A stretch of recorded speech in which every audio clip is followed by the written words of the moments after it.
걱정 마, 자기야. 와이프는 지금 반쯤 넋이 나갔어. 산부인과 병실 문틈으로 남편의 웃음소리가 새어 들어왔습니다. 저는 바로 그날 5년 만에 어렵게 가진 아이를 잃었습니다. 그런 저를 두고 남편은 내연녀에게 말했습니다. 우울증으로 몰아서 정신병원에 넣으면 돼. 그럼 집도 내 마음대로 할 수 있어. 저는 이불 속에서 손톱이 살을 파고들 만큼 주먹을 쥐었습니다. 하지만 아무 말도 하지 않았습니다. 그들이 파놓은 함정에 제가 직접 들어가 주기로 했습니다. 단 빠져나올 때는 저 혼자가 아니었습니다. 그들의 모든 죄를 끌고 나올 생각이었습니다.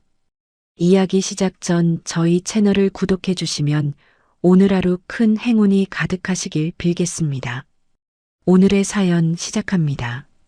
쇠창살이 박힌 창문 너머로 희뿌연 새벽빛이 스며드는 폐쇄병동 침대 위에서 저는 환자복 소매를 걷어 올린 채 며칠 전 잃어버린 아이의 초음파 사진을 손끝으로 가만히 쓰다듬고 있었습니다. 손바닥만 한 흑백 사진 속 작은 점 하나가 5년이라는 긴 세월을 버티게 해준 제 전부였습니다. 이 차가운 병실에 제가 어쩌다 갇히게 되었는지 저는 베개에 머리를 기댄 채 지난 일주일을 천천히 되짚어 보았습니다. 일주일 전 그날 저는 병원에서 처음으로 우리 아이의 심장 소리를 들었습니다. 산모님, 여기 들리시죠? 아주 또렷하게 뛰고 있습니다. 아기가 잘 버텨주고 있어요. 의사가 모니터를 가리키며 웃자 콩닥콩닥 빠르게 뛰는 그 작은 소리가 진료실을 가득 채웠습니다. 선생님, 정말 괜찮은 거죠? 제가 드디어 엄마가 되는 거죠? 네. 지금 상태로는 좋습니다. 마음 편히 가지시고 절대 무리하지 마세요. 산모님 마음이 제일 중요합니다. 저는 두 손으로 입을 틀어막으며 뜨거운 눈물을 쏟았고 집으로 돌아오는 내내 아랫배를 어루만지며 혼자 웃고 또 웃었습니다. 그날 밤 저는 현관에 걸린 민성의 코트를 옷장에 넣으려다 주머니 속에서 낯선 물건 하나를 만졌습니다. 손끝에 잡힌 건 번쩍이는 모텔 이름이 새겨진 라이터였고 담배 한 갭이 입에 대지 않는 사람의 주머니에서 그것이 나오자 제 손이 부들부들 떨렸습니다. 바로 그때 식탁 위에 둔 휴대폰이 울렸고 화면에는 민성의 이름이 떠 있었습니다. 여보, 나 오늘 회식이 길어질 것 같아. 먼저 자고 있어. 민성이 평소보다 한껏 들뜬 목소리로 말하자 저는 라이터를 손안에 꽉 움켜쥔 채 애써 아무렇지 않은 척 대답했습니다. 회식이야? 어디서 하는데? 그걸 왜 물어? 회사 사람들이랑 있는 거라니까. 임신했다고 사람 숨통까지 조이려고 그래? 그런 뜻 아니야. 그냥 걱정돼서 물어본 거야. 걱정은 무슨. 당신은 집에서 쉬기나 해. 괜히 예민하게 굴지 말고. 응, 알았어. 너무 늦지 않게 들어와. 전화를 끄는 저는 떨리는 손으로 외투를 챙겨 입고 곧장 민성의 회사 쪽으로 차를 몰았습니다. 그러나 민성의 차는 회사가 아니라 네온 사인이 번쩍이는 유흥가 골목 앞에 떡하니 서 있었습니다.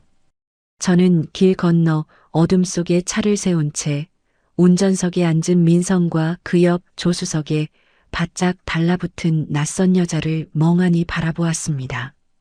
짙은 화장에 몸매가 다 드러나는 옷을 입은 여자가 민성의 목덜미에 팔을 감자 두 사람은 누가 볼세라 진하게 입을 맞추었습니다. 제 눈앞이 새하얗게 변하면서 핸들을 쥔 손에서 핏기가 싹 가셨습니다. 비틀비틀 차 문을 열고 내린 저는 길바닥에 그대로 풀썩 주저앉고 말았습니다. 아랫배에서 뜨거운 것이 왈칵 쏟아지는 느낌의 다리 사이를 내려다보니 바닥에는 검붉은 피가 흥건하게 번지고 있었습니다. 안 돼. 우리 아기. 제발 안 돼. 저는 새파랗게 질린 입술을 떨며 휴대폰을 꺼내 119를 누르고는 아득해지는 정신을 붙잡으며 민성의 번호를 눌렀습니다. 여보, 제발 받아. 나 지금 쓰러졌어. 우리 아기가 이상해. 제발 한 번만 받아.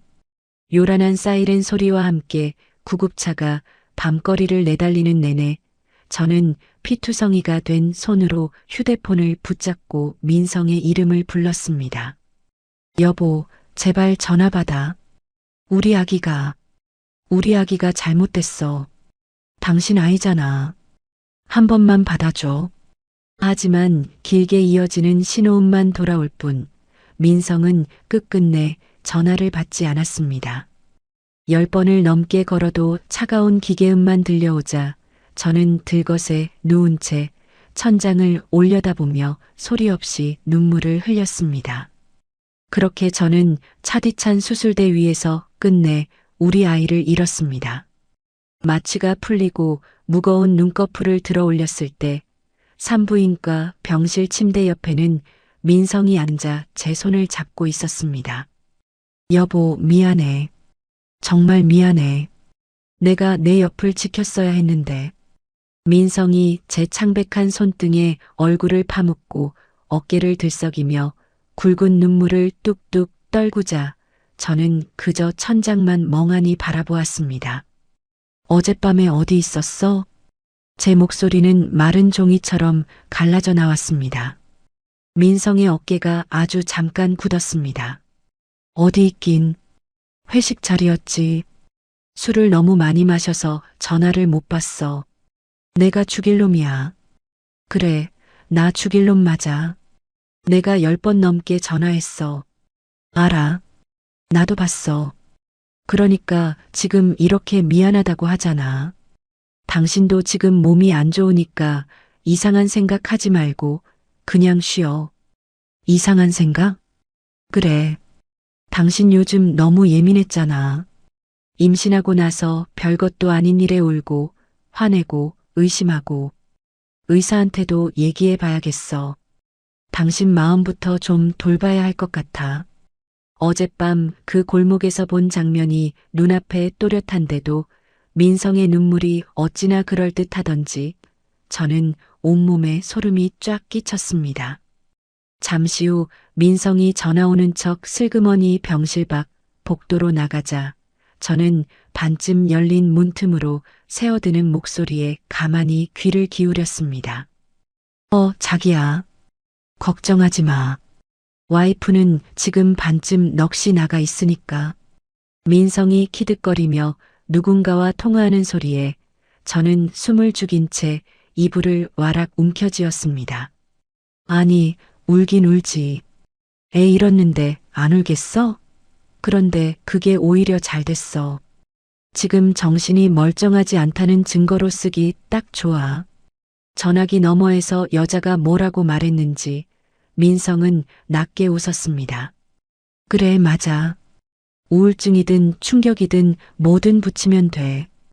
의사가 한 줄만 써주면 끝이야. 보호자는 나잖아. 민성의 목소리는 더 낮고 뻔뻔해졌습니다. 처가에서 해준 그 20억짜리 아파트 말이야. 조만간 내 맘대로 싹 정리할 거니까 조금만 기다려. 그 말이 제 귓속에 또렷하게 박히는 순간 저는 이불 속에서 주먹을 어찌나 세게 쥐었던지 손톱이 손바닥 살을 파고들었습니다.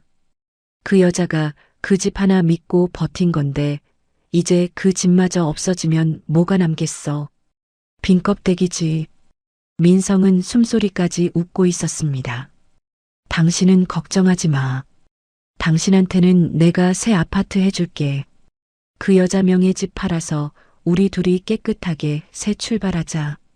친정 부모님이 평생 작은 식당에서 새벽부터 한밤중까지 뼈가 부서지게 일해 마련해 주신 집이었습니다. 두 분이 모두 세상을 떠나신 지금 그 집은 부모님이 제게 남겨주신 마지막 흔적이나 다름없었습니다. 그 귀한 집을 술집 여자 유흥비로 날려버리겠다는 민성의 속셈에 저는 어금니를 빠드득 깨물었습니다. 민성이 자리를 비운 사이 저는 침대 옆 쓰레기통에 처박힌 쇼핑백 하나를 발견하고 슬그머니 손을 뻗었습니다. 구겨진 종이를 펴보니 그것은 도심에서 한참 떨어진 외곽의 허름한 정신병원 안내 책자였습니다. 표지에 적힌 병원 이름 아래로 빨간 동그라미가 2번이나 쳐진 것을 보며 저는 등골이 서늘하게 식어갔습니다. 저를 미친 사람으로 몰아 병원에 가두고 집을 통째로 빼앗으려는 계획이 이미 오래전부터 차근차근 짜여 있었던 것입니다. 저는 링거줄을 끌고 화장실로 숨어 들어가 떨리는 손으로 오랜 친구이자 이혼 전문 변호사인 지연에게 전화를 걸었습니다. 지연아, 나야. 너한테 부탁이 하나 있어. 선우야, 무슨 일이야? 목소리가 왜 이렇게 갈라져? 지연이 깜짝 놀란 목소리로 묻자 저는 쉰 목을 가다듬으며 또박또박 말을 이었습니다. 민성이가 나를 정신병원에 가두려고 해. 그 전에 네가 해줄 일이 있어. 뭐라고? 그게 대체 무슨 소리야? 선우야, 너 지금 어디야? 산부인과 병실 화장실이야. 나 아이 잃었어. 전화기 넘어가 순간 조용해졌습니다. 선우야, 울 시간 없어. 나는 지금 울면 안 돼. 민성이가 4명의 집까지 노리고 있어. 그 인간이 미쳤구나. 내가 당장 갈게. 아니, 지금 오지 마. 민성이가 눈치채면 안 돼. 그럼 내가 뭘 하면 돼? 말만 해. 우리 집 안방 협탁에 작은 녹음기 하나만 몰래 넣어줘. 그리고 민성이가 요즘 무슨 약을 처방받고 있는지도 조용히 알아봐줘. 저는 화장실 거울에 비친 핏기 하나 없는 제 얼굴을 똑바로 마주보며 한 글자 한 글자에 힘을 실었습니다. 그리고 지연아, 혹시 내가 병원에 끌려가도 놀라지 마. 내가 당하는 척 할 거야. 선우야, 그게 무슨 말이야? 일부러 들어가겠다고? 응. 그 사람이 어디까지 하는지, 누가 뒤에서 도와주는지 다 보려고. 너 혼자 감당할 수 있겠어? 감당해야지. 내 아이도 잃었고 부모님이 남겨주신 집도 노리고 있어. 이제 내가 물러서면 정말 다 빼앗겨. 알았어. 선우야, 너 정신 똑바로 차려. 내가 다 알아볼 테니까. 지연의 단단한 목소리에 저는 그제야 무너져 내리려던 마음을 겨우 붙들었습니다.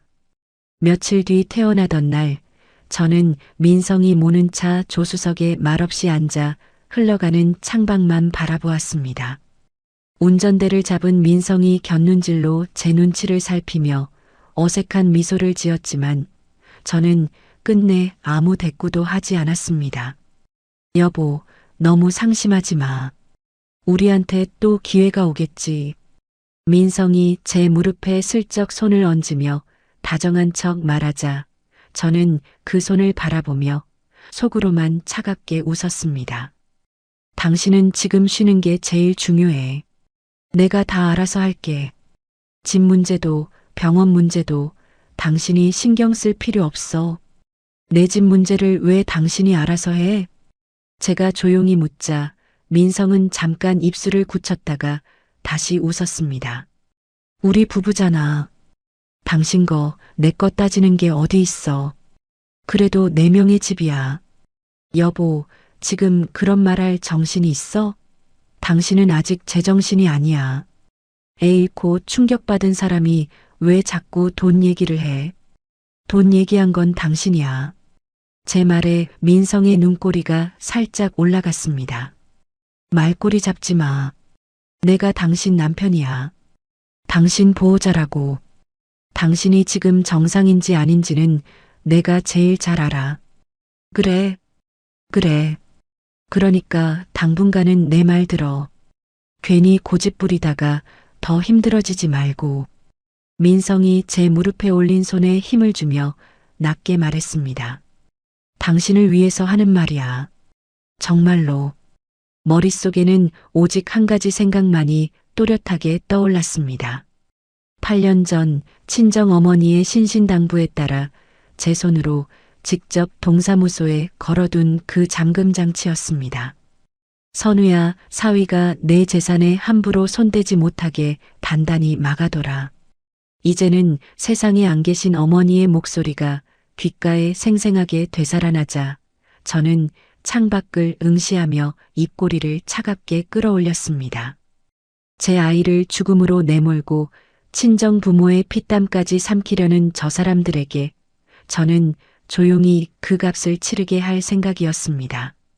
산부인과에서 퇴원한 그날 오후 저는 친정 부모님이 사주신 집 안방 침대에 모로 누운 채 죽은 듯이 눈을 감고 있었습니다. 방문 틈으로 부스럭거리는 소리가 들려와 실눈을 살짝 떠보니 민성이 작은 약병에서 하얀 알약을 한 움큼 꺼내 방바닥에 어지럽게 흩뿌리고 있었습니다. 평소 두통약 한 알도 입에 대지 않던 사람이 어디서 구해왔는지 모를 수면제를 제가 한 움큼 삼키다 흘린 것처럼 침대 밑까지 정성스레 굴려놓는 것이었습니다. 이래야 그림이 좀 그럴듯하지. 민성이 혼잣말로 중얼거리며 휴대폰을 들어 방바닥에 널린 알약을 찰칵찰칵 찍는 소리에 저는 이불 속에서 숨을 가늘게 고르며 다시 눈을 감았습니다. 민성은 까맣게 몰랐지만 사흘 전 지연이 다녀간 뒤로 협탁 맨 아래 서랍 안에는 작은 녹음기 하나가 빨간 불을 밝힌 채 조용히 돌아가고 있었습니다. 민성의 발소리 하나, 혼잣말 한마디까지 그 안에 고스란히 담기고 있다는 사실을 떠올리며 저는 이불 속에서 입술 끝을 슬며시 깨물었습니다. 잠시 뒤 주방 쪽에서 달그락거리는 소리가 나기에 가만히 귀를 기울이니 도마 위에 있어야 할 식칼을 민성이 일부러 식탁 한가운데에 떡하니 올려놓는 기척이 느껴졌습니다. 그러고는 또 휴대폰을 들어 그 식칼을 이리저리 각도를 바꿔가며 찍어대는 것이었습니다. 민성이 한 발 한 발 함정을 다져갈수록 저는 오히려 속이 차갑게 가라앉으며 정신이 또렷해졌습니다. 목이 바짝 타들어가 저는 천천히 몸을 일으켜 물을 마시러 주방으로 걸어 나갔습니다. 바로 그 순간을 기다렸다는 듯 민성이 갑자기 저에게 달려들어 두 팔로 와락 끌어안으며 목청껏 소리를 질렀습니다. 여보, 안 돼. 죽으면 안 돼. 정신 차리라고. 난데없는 비명에 제가 멈칫하는 사이 민성은 제 손에 억지로 물컵을 쥐어주며 알약 하나를 입에 밀어 넣으려 들었습니다. 이거 얼른 먹고 진정 좀 해. 당신 지금 제정신이 아니야. 약을 한 움큼이나 삼키고 칼까지 들었잖아. 저는 입술을 꾹 다문 채 그 알약과 물을 입안에 머금기만 하고 목구멍으로는 단 한 모금도 넘기지 않았습니다. 내가 언제 칼을 들었다고 그래.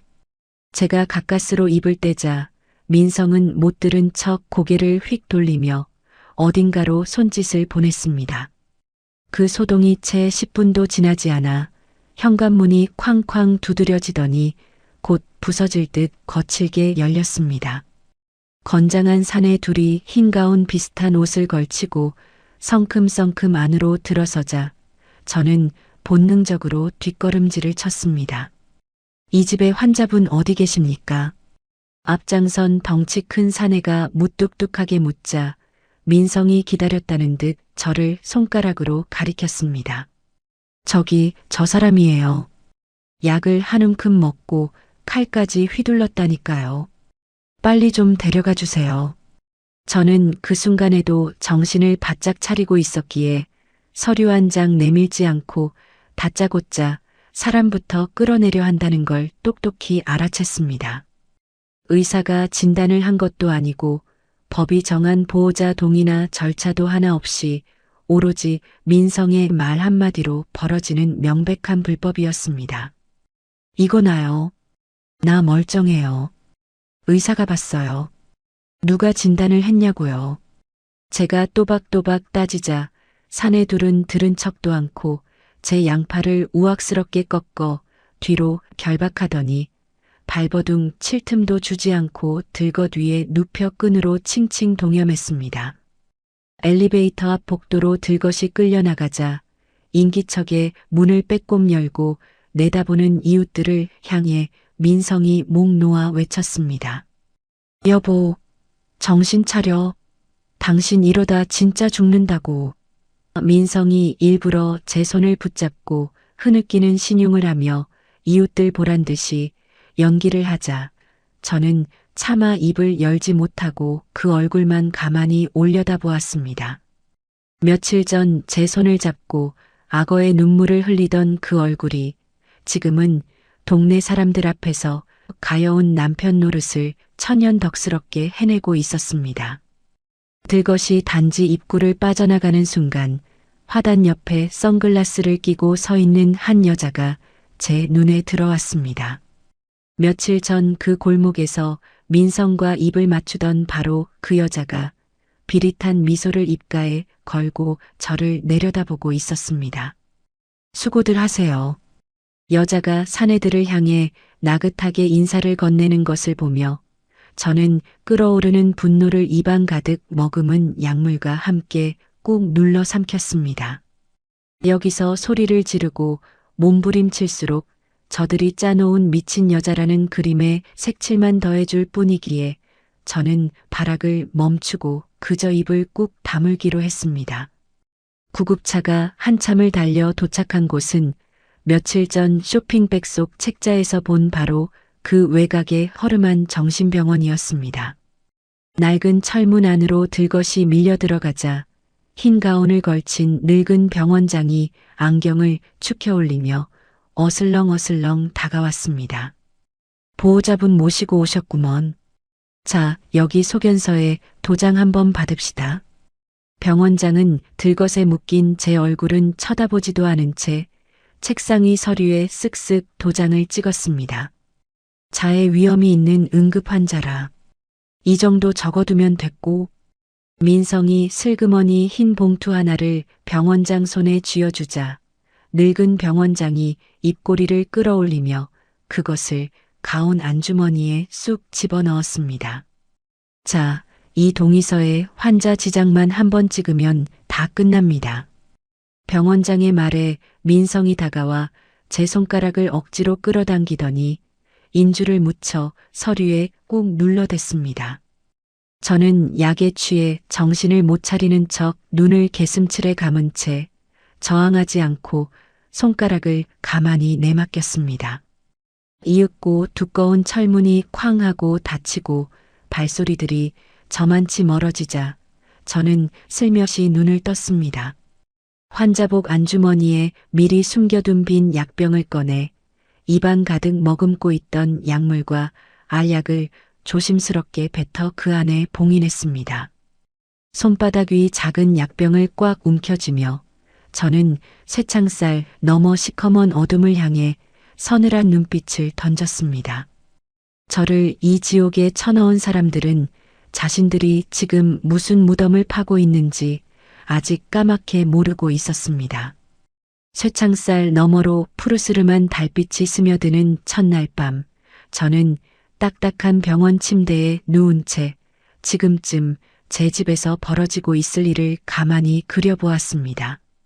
나중에 하나하나 다 알게 된 일이지만 그날 밤 제 안방에서는 차마 눈 뜨고 보기 힘든 광경이 펼쳐지고 있었습니다. 친정 부모님이 평생 모은 돈으로 사주신 그 집 안방에서 민성과 수지는 샴페인 잔을 쨍 부딪히며 보란 듯이 축배를 들고 있었습니다. 자기야, 드디어 그 골칫덩어리 치웠네. 이제 이 집은 온전히 우리 거야. 민성이 해벌쭉 웃으며 잔을 단숨에 들이켜자 수진이 민성의 품으로 파고들며 콧소리를 길게 뺐습니다. 역시 우리 오빠밖에 없어. 그 여자 곁에서 내가 얼마나 속이 탔는지 알기나 해. 수지는 제 화장대 앞에 떡하니 앉아 제가 아끼던 향수를 제 목덜미에 칙칙 뿌려대며 거울 속에 비친 제 자리를 차지한 양 거드름을 피웠습니다. 서랍을 와락 열어 제 목걸이며 반지를 손바닥에 우르르 쏟아붓더니 마음에 안 드는 물건은 방바닥에 휙휙 내던졌습니다. 이 집 안주인은 이제부터 나야. 이런 촌스러운 건 죄다 갖다 버려야지. 수진이 제 옷가지를 바닥에 패대기치며 깔깔대는 모습이 마치 제 눈앞에 펼쳐지는 듯 또렷했습니다. 사실 수진은 술집에서 일하며 사채업자들에게 무려 5억이라는 빚을 진 신세였습니다. 그 빚을 갚을 돈줄을 찾아 헤매다가 어수룩한 민성을 노려 집까지 통째로 삼키려 들러붙은 꽃뱀이었던 것입니다. 민성은 그런 속셈도 까맣게 모른 채 수진이 따라주는 술잔에 흐물흐물 녹아들고만 있었습니다. 다음 날 아침 수진의 휴대폰으로 살벌한 전화 한 통이 걸려왔습니다. 양수진, 오늘까지 5억 안 채워 넣으면 어떻게 되는지 잘 알지. 곧 사람 보낸다. 전화 너머 사내의 협박에 수진은 새파랗게 질려 손톱을 잘근잘근 씹다가 이내 표정을 싹 바꾸고 민성에게 다가가 콧소리를 짜냈습니다. 오빠, 우리 이 집 얼른 팔자. 좋은 데로 옮겨서 둘이 새 출발하면 좋잖아. 응? 팔자고. 근데 그게 그렇게 뚝딱 되는 게 아니던데.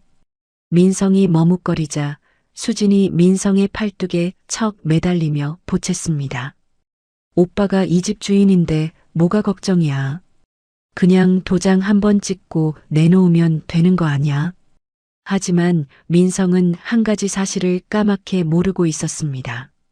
8년 전 혼인하던 그날부터 집문서며 인감이며 모든 것을 제가 직접 챙겨왔고 민성은 단 한 번도 그런 일에 손가락 하나 대본 적이 없었습니다.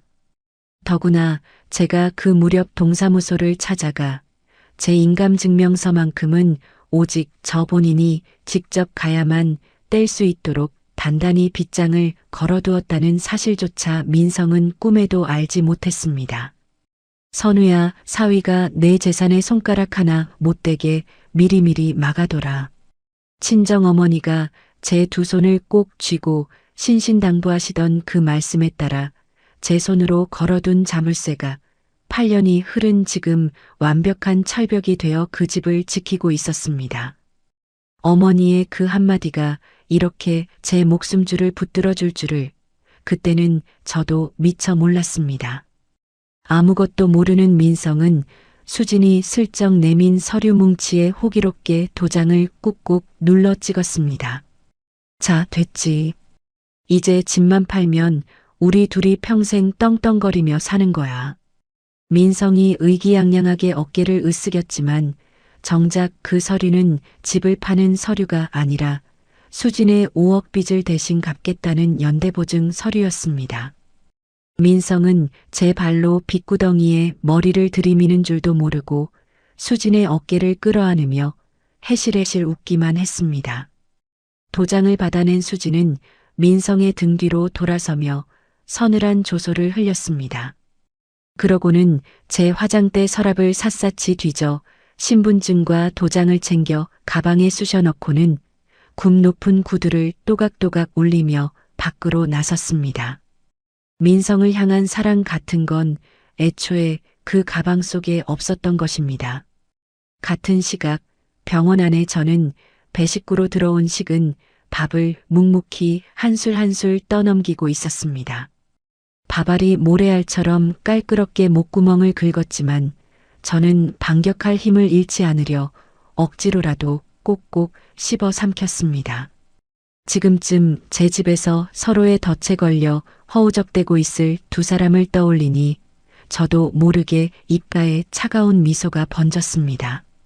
친정 부모님의 당부 한마디로 제가 직접 만들어둔 그 방어막 덕분에 이 쇠창살 안은 더 이상 끔찍한 감옥이 아니었습니다. 오히려 누구의 방해도 받지 않고 조용히 칼을 갈 수 있는 세상에서 가장 안전한 요새가 되어주고 있었습니다. 저는 빈 식판을 한쪽으로 밀어두고 두 손을 가지런히 모은 채 다가올 면회 날을 천천히 헤아렸습니다. 제가 병원에 갇힌 지 이튿날 아침 수진과 민성은 제 신분증과 도장을 챙겨 들고 동사무소 민원 창구를 찾아갔습니다. 이 역시 나중에 낱낱이 알게 된 일이지만 두 사람은 마치 당연한 권리라도 손에 쥔 양 어깨를 빳빳하게 펴고 서류를 들이밀었습니다. 여기 집 파는데 쓸 거니까 이 사람 인감증명서 한 통 대신 떼주세요. 민성이 제 신분증을 창구에 툭 내려놓자 담당 공무원이 모니터를 한참 들여다보더니 천천히 고개를 가로저었습니다. 이건 본인이 직접 대리 발급을 막아두셨네요. 위임장만으로는 절대 못 떼드립니다. 뭐라고요? 그게 무슨 말이에요? 수진이 발끈하며 목소리를 높이자 공무원이 차분한 손길로 모니터 화면을 가리켰습니다. 본인 외에는 누구도 못 뗀다고 여기 이렇게 똑똑히 걸려 있어요. 부인께서 직접 오셔야 합니다. 다급해진 민성이 주먹으로 창구 유리를 쾅 내리치며 언성을 높였습니다. 아니, 내 마누라가 지금 정신병원에 갇혀서 몸을 못 움직인다니까요. 그러니까 그걸 좀 풀어달라고요. 공무원이 눈썹을 살짝 찌푸리며 두툼한 규정집을 꺼내 펼쳤습니다. 이건 본인 말고는 풀 방법이 아예 없습니다. 정거동이 어려우시면 담당자가 직접 병원에 찾아가서 환자분 의사를 얼굴 마주보고 확인하는 수밖에 없어요. 설령 인감 문제가 풀린다 해도 집을 팔려면 집문서와 함께 명의자 본인이 직접 팔겠다는 뜻을 확인해줘야만 했습니다. 명의자인 제가 두꺼운 철문 안에 갇혀있는 한 그 길마저 꽉 막혀 있다는 사실을 두 사람은 그제야 뒤늦게 깨달았습니다. 이게 말이 돼. 분명히 내 집인데 내가 못 판다고. 민성이 핏대를 세우며 허공에 대고 중얼거리는 사이 수진의 얼굴은 점점 흙빛으로 변해갔습니다. 오빠, 이러다 정말 큰일 나는 거 아니야? 빨리 무슨 수를 내봐. 수진이 민성의 옷소매를 잡아채며 다그쳤지만 민성은 멍하니 창구만 바라볼 뿐이었습니다. 그날 오후 민성을 앞세운 공무원이 외곽의 병원 면회실로 저를 찾아왔습니다. 환자복을 입은 저는 탁자 하나를 사이에 두고 두 사람과 마주 앉았습니다. 민성은 제가 약에 절어 침을 흘리며 헛소리나 늘어놓기를 잔뜩 기대하는 눈치로 입가에 야릇한 미소까지 걸고 있었습니다. 하지만 저는 흐트러짐 하나 없이 허리를 곧게 펴고 한 글자 한 글자 또박또박 입을 열었습니다. 제 인감 잠금 장치를 풀 생각도 없고 그 집을 팔 생각은 더더욱 없습니다. 제 목소리가 면회실 안에 또렷하게 울려 퍼지자 공무원이 펜을 멈추고 저를 빤히 바라보았습니다. 환자분, 그럼 집을 파는데 동의하지 않으신다는 거죠? 네. 누가 뭐라고 해도 저는 절대 동의하지 않습니다.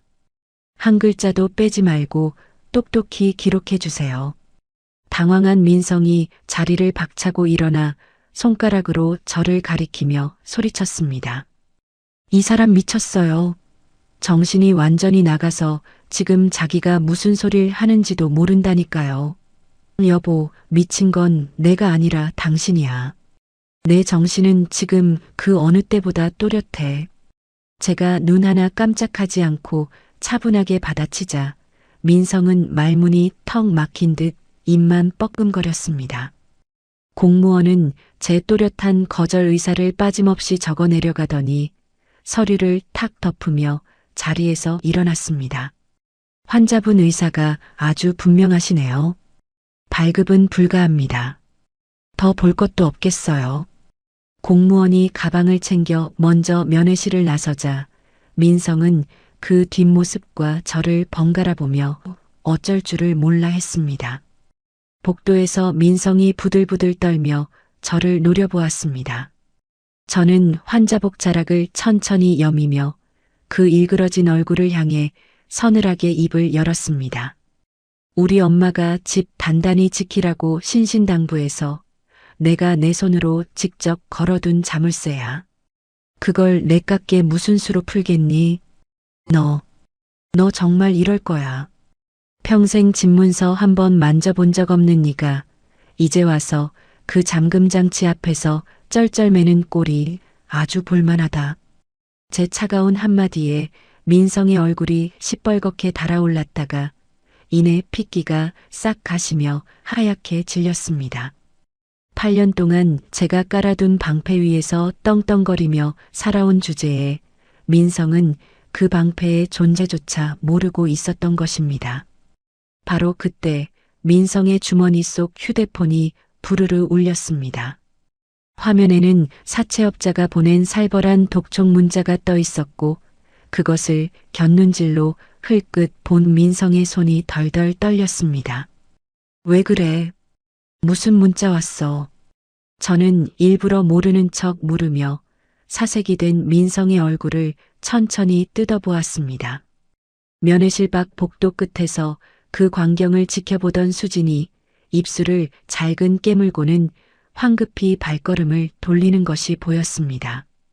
모든 계획이 한순간에 물거품이 된 것을 직감한 듯한 그 뒷모습을 바라보며 저는 이제야 비로소 진짜 셈을 치를 때가 코앞에 다가왔음을 조용히 느꼈습니다. 자정이 훌쩍 넘은 깊은 밤, 수지는 술에 골아떨어진 민성의 곁에서 고양이처럼 슬그머니 몸을 일으켰습니다. 그날 밤 제 집에서 벌어진 일은 한참 뒤에야 제 귀에 낱낱이 들어왔지만 수지는 민성의 바지 주머니를 뒤져 지갑 속 체크카드와 통장을 한 장도 남김없이 쏙쏙 빼냈습니다. 오빠는 끝까지 호구네. 비밀번호까지 술김에 술술 불어주고 말이야. 수진이 코웃음을 치며 카드와 통장을 제 가방 깊숙이 쑤셔 넣는 동안 민성은 드르렁드르렁 코를 골며 새삼 모르고 잠들어 있었습니다. 미리 알아낸 비밀번호와 몰래 빼돌린 휴대폰 인증으로 수지는 며칠에 걸쳐 돈을 야금야금 빼내기 시작했습니다. 마이너스 통장 한도까지 박박 긁어 현금으로 뽑아낸 뒤 추적을 피하려고 그 돈을 이름도 모르는 통장 여러 개로 잘게 쪼개 옮겨두었습니다. 그렇게 모든 통장을 텅텅 비운 수지는 제 화장대 위에 싸구려 향수병 하나만 덩그러니 남겨둔 채 짐을 챙겼습니다. 새벽 어스름이 깔린 골목에 대기하던 트럭에 올라탄 수지는 뒤도 한번 돌아보지 않고 어둠 속으로 사라졌습니다. 다음 날 아침 늦잠에서 깬 민성은 텅 빈 집 안과 영원히 찍힌 통장을 확인하고는 그 자리에 우뚝 얼어붙었습니다. 수진아, 어디 있어? 민성이 빈방을 휘젓고 다니며 미친 듯이 이름을 불렀지만 돌아오는 건 제 목소리의 메아리뿐이었습니다. 이게 대체 무슨... 짐승처럼 울부짖던 민성이 화장대 거울을 주먹으로 내리치자 쩍 하고 금이 간 거울 조각이 바닥으로 우수수 쏟아졌습니다. 손등이 찢겨 핏방울이 배어 나왔지만 민성은 그 아픔조차 느끼지 못한 채 텅 빈 통장만 멍하니 내려다보았습니다. 같은 시각 병원 면회실에서 저는 지연과 탁자를 마주하고 앉아 낮은 목소리로 다음 수를 일렀습니다. 지연아, 민성이 아직 회사 다니고 있지. 월급이랑 퇴직금에 지금 당장 가압류 걸어줘. 그래. 안 그래도 사채업자들이 곧 들이닥칠 낌새야. 한 발 먼저 움직일게. 지연이 야무지게 고개를 끄덕이며 서류 가방을 챙기자 저는 그 손을 가만히 붙잡았습니다. 무슨 일이 있어도 사채업자들보다 반드시 빨라야 해. 그래야 민성이 손에 단돈 한 푼도 안 떨어져. 걱정 마. 법원 문 열자마자 제일 먼저 접수해 버릴 테니까. 지연의 단단한 목소리에 저는 비로소 마음 한구석에 묵직하게 자리 잡은 것이 풀리는 듯 했습니다. 지연이 서류를 접수한 바로 그날 문신을 시커멓게 새긴 사내들이 민성의 사무실로 우르르 들이닥쳤습니다. 김민성, 5억 어디로 갔어? 양수진이 다 들고 튀었다며. 앞장선 사내가 민성의 책상을 발로 걷어차 엎어버리자 서류와 컴퓨터가 요란한 소리를 내며 바닥으로 와르르 쏟아졌습니다. 그건 내가 보증 선 게 아니라 보증 서류에 내 도장이 떡하니 찍혀 있던데 무슨 소리야. 동료들 보는 앞에서 개망신당하기 싫으면 당장 갚아. 사내가 민성의 멱살을 움켜쥐고 거칠게 흔들자 사무실 직원들이 웅성거리며 하나둘 자리에서 일어났습니다. 곧이어 회사 로비 바닥에는 민성의 불륜과 사체 보증 사실이 시뻘겋게 적힌 전단지가 쫙 뿌려졌습니다. 사색이 된 인사팀장이 민성을 한쪽 구석으로 끌고 가 차갑게 내뱉었습니다. 당장 사직서 쓰고 나가요. 회사 망신을 이렇게 시켜놓고 무슨 낯으로 여기 앉아 있을 생각이에요. 하지만 쫓겨나는 민성의 손에는 단돈 한 푼도 쥐어지지 않았습니다. 당연히 받을 줄 알았던 퇴직금에는 이미 제 쪽에서 건 가압류가 단단히 걸려 한 푼도 빼낼 수 없게 묶여 있었던 것입니다. 하루아침에 직장도 잃고 가진 것마저 몽땅 잃은 민성은 덜덜 떨리는 손으로 수진의 번호를 눌렀습니다. 지금 거신 번호는 없는 번호입니다. 차가운 기계음만 되돌아오자 민성은 휴대폰을 바닥에 내동댕이 치며 그 자리에 털썩 주저앉았습니다. 수진아, 너마저 나를. 벼랑 끝에 내몰린 민성의 머릿속에 남은 길은 이제 단 하나뿐이었습니다. 어떻게든 저를 구슬려 인감 잠금 장치를 풀고 집을 팔아 빚을 막는 것, 그것 말고는 숨 돌릴 구멍이 어디에도 없었습니다. 민성은 찢어진 손등을 부여잡고 비틀비틀 거리로 뛰쳐나가 지나가는 택시를 미친 듯이 붙잡아 세웠습니다. 외곽에 있는 정신병원으로 갑시다. 빨리요. 제발 좀 빨리 가주세요. 택시가 도심을 빠져나가 한적한 외곽길로 접어드는 동안 민성은 식은 땀에 흠뻑 젖은 얼굴로 창밖만 노려보았습니다. 그렇게 저를 지옥에 쳐넣은 사람이 이제는 저에게 매달리기 위해 그 지옥의 문을 제 발로 두드리러 오고 있었습니다. 제가 그 병원에 갇힌 지 정확히 일주일째 되던 날 아침, 면회실 철문이 드르륵 열리며 한 남자가 비틀비틀 뛰어들어왔습니다. 머리는 까치집처럼 산발이 되고 얼굴은 사색이 된 민성이 며칠 사이에 10년은 폭삭 늙은 물꼴로 제 앞에 나타났습니다. 며칠 전 그 오만하던 기세는 온데간데 없이 민성은 바닥에 털썩 무릎을 꿇더니 제 두 다리를 와락 부여잡고 매달렸습니다. 선우야, 제발 나 좀 살려줘. 내가 잘못했어. 내가 다 잘못했어.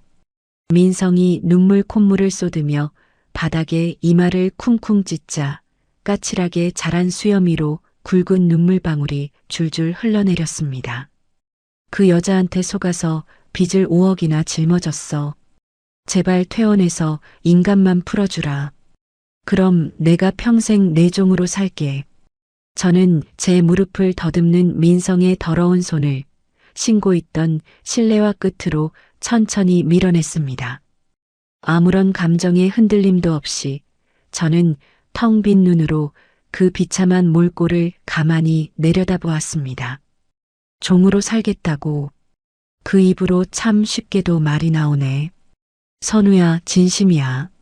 내가 무릎 꿇고 빌게. 응.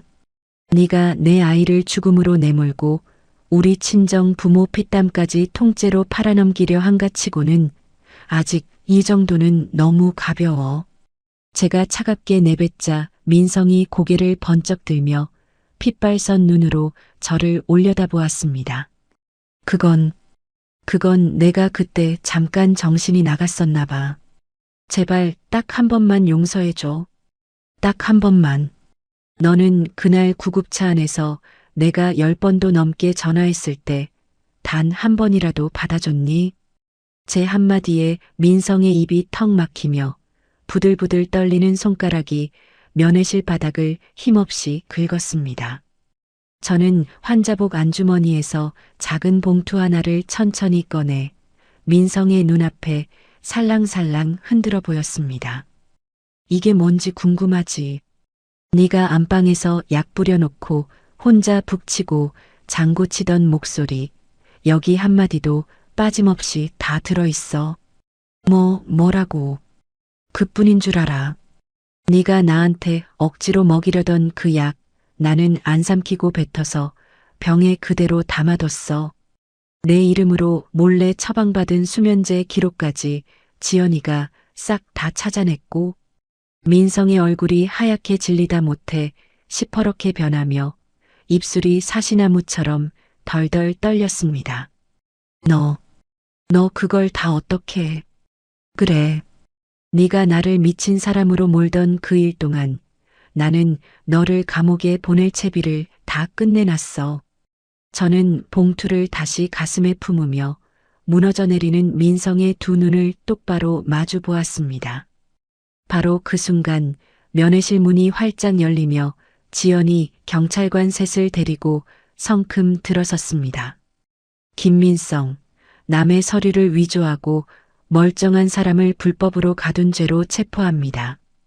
경찰관이 민성의 양팔을 뒤로 꺾어 철컥 수갑을 채우자 민성이 발버둥을 치며 악을 썼습니다. 이거 나. 선우야 제발. 나 좀 살려줘. 우리 부부잖아. 저는 질질 끌려나가는 민성을 향해 입가에 서늘한 미소를 지으며 고개를 천천히 가로저었습니다. 우리 부부. 그 말은 네가 그 여자랑 입 맞출 때 진작했어야지. 선우야. 한 번만, 제발 한 번만. 나는 퇴원 안 해. 적어도 네가 쇠고랑 차고 끌려가는 건 이 두 눈으로 똑똑히 보고 나갈 거야. 제가 등을 획 돌리자 민성의 울부짖는 소리가 복도 저편으로 점점 잦아들었습니다. 같은 시각 병원 로비에서는 또 다른 소동이 벌어지고 있었습니다. 법이 정한 절차를 깡그리 무시하고 뒷돈을 받아 가짜 소견서를 써준 늙은 병원장이 경찰 손에 수갑을 차고 질질 끌려 나오고 있었습니다. 나는 그냥 서류에 도장만 찍었을 뿐이요. 나는 아무 죄도 없어. 병원장이 목에 핏대를 세우며 발악했지만 그 더러운 뒷거래의 민낯이 환한 로비 한복판에서 낱낱이 까발려지고 있었습니다. 간호사들과 직원들이 수군거리며 손가락질하는 가운데 병원장은 고개를 푹 떨군 채 경찰차에 실려갔습니다. 저는 일주 동안 갇혀있던 병실로 돌아가 단출한 짐을 하나하나 천천히 챙겼습니다. 저를 지옥으로 떠밀던 자들이 제 손으로 판 무덤 속에 스스로 굴러떨어지는 꼴을 저는 두 눈으로 똑똑히 지켜보았습니다. 창가에 둔 아이의 초음파 사진을 가만히 손바닥에 쥐며 저는 사흘 만에 처음으로 길고 깊은 숨을 내쉬었습니다. 쇠창살 사이로 스며드는 햇살이 그제야 따뜻하게 제 뺨에 와닿았습니다. 유치장에 갇힌 민성에게도 사채업자들의 손길은 어김없이 뻗어왔습니다. 면회를 온 문신의 사내들이 쇠창살 너머로 민성을 노려보며 살벌하게 으름장을 놓았습니다. 김민성, 여기서 나가는 날이 내 재산날인 줄 알아. 5억 한 푼이라도 빠뜨리면 땅끝까지 쫓아간다. 민성이 새파랗게 질려 쇠창살을 두 손으로 붙잡고 애원했습니다. 제발 시간을 좀 주세요. 내가 어떻게든 갚을 테니까. 시간. 그 입으로 시간 달라는 소리가 나오냐? 내 마누라한테나 가서 빌어봐라. 사내들이 비웃으며 돌아서자 민성은 차디찬 유치장 바닥에 털썩 주저앉아 두 손으로 머리를 감싸 쥐었습니다. 한편 트럭을 타고 한밤중에 도망쳤던 수진도 끝내 무사하지 못했습니다. 빼돌린 돈을 이 통장 저 통장으로 옮기던 흔적을 따라 사채업자들이 기어이 수진의 발자취를 찾아낸 것입니다. 변두리 여관방 문이 박살나며 들이닥친 사내들에게 수진은 빼돌린 돈을 몽땅 빼앗기고 머리채를 잡힌 채 질질 끌려 나왔습니다. 잘못했어요. 한 번만 살려주세요. 돈은 꼭 갚을게요. 수진이 사내들의 바짓가랑이를 붙잡고 늘어졌지만 그들은 코웃음만 칠 뿐이었습니다. 이제 와서 빌면 다냐? 빚다 갚을 때까지 너는 우리가 시키는 대로 꼼짝없이 살아야 돼. 사내들이 수진을 끌고 가자 한탕을 노리던 꽃뱀의 비명이 낡은 여관 복도에 처량하게 울려 퍼졌습니다. 아들이 잡혀갔다는 소식을 들은 시부모, 그러니까 민성의 부모는 부랴부랴 제 아파트로 몰려왔습니다. 도어록 비밀번호를 누르려던 시아버지의 손이 현관문에 떡하니 붙은 빨간 고지서 앞에서 우뚝 멈췄습니다. 이게 뭐야?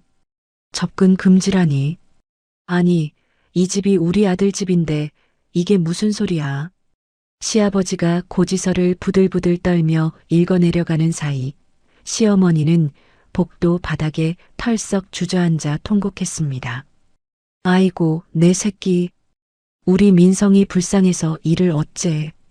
하지만 문을 열고 나온 이웃들의 눈빛은 얼음장처럼 싸늘하기만 했습니다. 멀쩡한 마누라를 정신병원에 가둬놓고 그 부모가 무슨 낯짝으로 여길 찾아와요. 어디서 행패해요? 경찰 부르기 전에 당장 돌아가세요. 이웃들이 손가락질하며 문전박대하자 시어머니는 더욱 서럽게 울부짖으며 바닥을 쳤습니다. 사위 하나 잘 봤다고 동네방네 자랑하던 그 입으로 이제는 변명 한마디 제대로 못한 채 쫓겨나는 신세가 된 것입니다. 같은 무렵 저는 멀쩡히 퇴원한 몸으로 지연과 함께 법원 민원실 문을 밀고 들어섰습니다. 한치의 떨림도 없는 손으로 이혼을 청구하는 서류와 그동안 제가 겪은 고통을 물어내라는 서류를 차곡차곡 접수했습니다. 선우야, 이제 정말 끝이 보인다. 네가 다 이긴 거야. 지연이 제 어깨를 가만히 토닥이자 저는 옅은 미소로 고개를 끄덕였습니다. 아직은 일러. 저 사람이 내 손에서 단돈 한 푼도 못 가져가는 걸 두 눈으로 봐야 그제야 진짜 끝이지. 이혼 절차가 진행되는 동안 민성이 저지른 짓과 산더미처럼 쌓인 사채 빚이 하나도 빠짐없이 낱낱이 드러났습니다. 민성은 친정에서 해준 그 집은커녕 단돈 한 푼의 재산도 나눠받지 못한 채 빈손으로 내쫓겼습니다. 감방 안의 민성은 밤마다 악몽에 시달리며 헛것을 보기 시작했습니다. 저를 미친 사람으로 몰아가두려 했던 바로 그 고통을 이제는 민성 스스로가 고스란히 되돌려 받고 있었습니다. 저리 가. 다들 저리 가란 말이야. 민성이 텅 빈 벽을 향해 헛소리를 지르며 제 머리카락을 쥐어뜯자 같은 방 사람들마저 슬금슬금 자리를 피했습니다. 빼돌린 돈을 모조리 잃고 빚더미만 떠안은 수진 역시 한탕을 노리던 지난 날을 매일같이 곱씹으며 피눈물을 쏟았습니다. 남의 집과 남의 남편을 탐낸 대가가 이토록 처참할 줄은 수진도 미처 몰랐던 것입니다. 사채업자에게 끌려다니며 손이 발이 되도록 비는 수진의 모습은 한때 제 화장대 앞에서 거드름을 피우던 그 여자와는 딴판이었습니다. 두 사람이 제 죄의 무게에 짓눌려 신음하는 동안 저는 친정 부모님의 피땀이 밴 그 집을 단돈 한 푼의 손해도 없이 온전하게 지켜냈습니다. 오래전 어머니의 당부 한마디에 제 손으로 채워둔 그 작은 자물쇠가 끝내 저와 우리 가족을 모두 구해낸 셈이었습니다. 저는 법원을 나서며 탁 트인 파란 하늘을 올려다보고 가슴 깊이 묵혀둔 응어리를 천천히 풀어냈습니다. 이제 제게 남은 일은 무너진 제 삶을 처음부터 다시 일으켜 세우는 것뿐이었습니다. 따스한 아침 햇살이 거실 가득 쏟아져 들어오는 우리 집에서 저는 단정한 정장을 차려입고 거울 앞에 섰습니다. 며칠 전까지 쇠창살 아래에서 환자복을 입은 채 초음파 사진을 멍하니 쓰다듬던 그 여자는 거울 속 어디에도 보이지 않았습니다. 대신 등을 곧게 펴고 입술에 옅은 미소를 머금은 또 다른 제가 환한 햇살을 받으며 그 자리에 우뚝 서 있었습니다.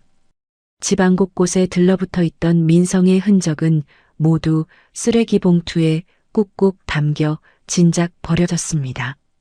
칙칙하던 안방 벽지는 환한 빛깔로 새로 도배해 방 안에는 새 출발을 알리는 산뜻한 냄새가 가득 배어 있었습니다.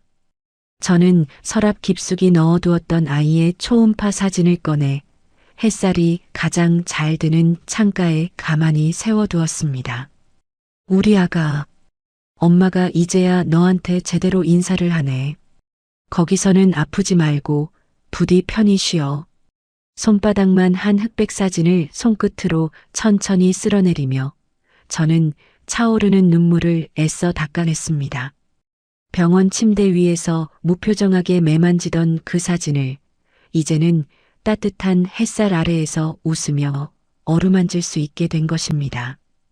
며칠 뒤 저는 친정 부모님 산소를 찾아가 오랫동안 가슴에 묻어두었던 눈물을 펑펑 쏟아냈습니다.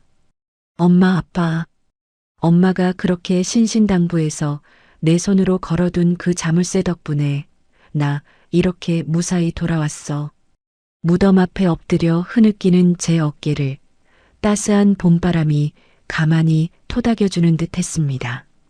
엄마 말 듣길 정말 잘했어. 두 분이 평생 고생해서 마련해준 그 집, 내가 끝까지 지켜냈어. 한참을 그렇게 울고 나니 가슴 한구석을 짓누르던 무거운 돌덩이가 스르르 녹아내리는 것 같았습니다. 집으로 돌아온 그날 저녁, 지연이 커다란 축하 케이크를 한 손에 들고 저를 찾아왔습니다. 선우야, 진짜 고생 많았어. 우리 오늘만큼은 아무 생각 말고 실컷 마시자. 지연이 거실 탁자에 샴페인 병을 탁 내려놓자 저는 참으로 오랜만에 소리내어 환하게 웃었습니다. 다 내 덕분이야. 네가 없었으면 나 정말 그 안에서 무너져 버렸을 거야. 무슨 소리야? 네가 미리 다 깔아둔 판이 있었으니까 가능했지. 너처럼 속이 단단한 사람 나 살면서 처음 봤다. 두 친구가 샴페인 잔을 쨍 부딪히는 소리와 함께 우리는 완벽한 승리와 되찾은 자유를 마음껏 자축했습니다. 며칠 뒤 아침 저는 복직 신청서를 손에 꼭 쥐고 오랜만에 출근길에 나섰습니다. 5년이라는 긴 세월을 오직 아이 하나만 바라보며 까맣게 잊고 지냈던 제 진짜 능력을 다시 꺼내들기로 마음먹은 것입니다. 회사 로비에 들어서자 반가운 얼굴들이 저를 향해 우르르 모여들었습니다. 강선우, 이게 대체 얼마만이야? 이렇게 다시 보니까 어찌나 반가운지. 그동안 마음고생 많았지. 잘 돌아왔어. 정말 잘 돌아왔어. 동료들이 두 손을 따뜻하게 맞잡아주자 저는 환한 미소로 화답하며 당당한 걸음으로 제 자리를 향해 걸어갔습니다. 점심시간 저는 회사 근처 공원을 천천히 거닐며 길가에 흐드러지게 핀 꽃들의 향기를 가슴 깊이 들이마셨습니다. 온전히 제 두 발로 다시 서는 일이 이토록 벅찬 해방감을 안겨줄 줄은 저도 미처 몰랐습니다. 바로 그때 제 휴대폰 화면에 발신자 표시가 없는 번호 하나가 불쑥 떴습니다. 구치소에 갇힌 민성이 어떻게든 저에게 다시 매달려 보려 거는 전화라는 걸 저는 한눈에 알아챘습니다. 잠시 그 화면을 차갑게 내려다보던 저는 한치의 망설임도 없이 그 번호를 영원히 차단해 버렸습니다. 이제 그 사람의 목소리는 제 삶 어디에도 비집고 들어올 자리가 없었습니다. 병동의 차갑던 쇠창살 대신 활짝 열린 사무실 창문 너머로 따뜻한 바람이 살랑살랑 불어들어왔습니다. 오롯이 제 몫으로 한자 한자 채워나갈 눈부신 두 번째 인생이 그 창밖으로 찬란하게 펼쳐지고 있었습니다. 저는 창가에 서서 쏟아지는 햇살을 온몸으로 받으며 가만히 두 눈을 감았습니다. 길고 긴 어둠을 지나 마침내 제게 찾아온 이 눈부신 아침을 저는 천천히 그리고 깊이 들이마셨습니다. 인생 톡톡 시청자 여러분, 지금까지 강선우의 이야기를 끝까지 함께 해주셨습니다. 세상이 아무리 사람을 벼랑 끝으로 몰아세워도 묵묵히 견디며 제자리를 지켜낸 사람은 끝끝내 무너지지 않습니다. 어둠이 아무리 길어도 아침은 반드시 찾아오고 이를 악물고 버텨낸 그 용기는 언젠가 빛이 되어 돌아옵니다. 혹시 지금 마음이 많이 지치고 힘드신 분이 계시다면 부디 스스로를 너무 탓하지 마세요. 당신은 생각보다 훨씬 강하고 그 자체로 충분히 귀한 사람입니다. 오늘 하루도 참 애쓰셨습니다. 이야기를 끝까지 들어주셨다면 잘 들었다고 댓글 하나만 남겨주세요. 구독과 좋아요를 눌러주시는 모든 분들이 행복하시길 기원합니다. 오늘 함께 해주셔서 정말 감사합니다.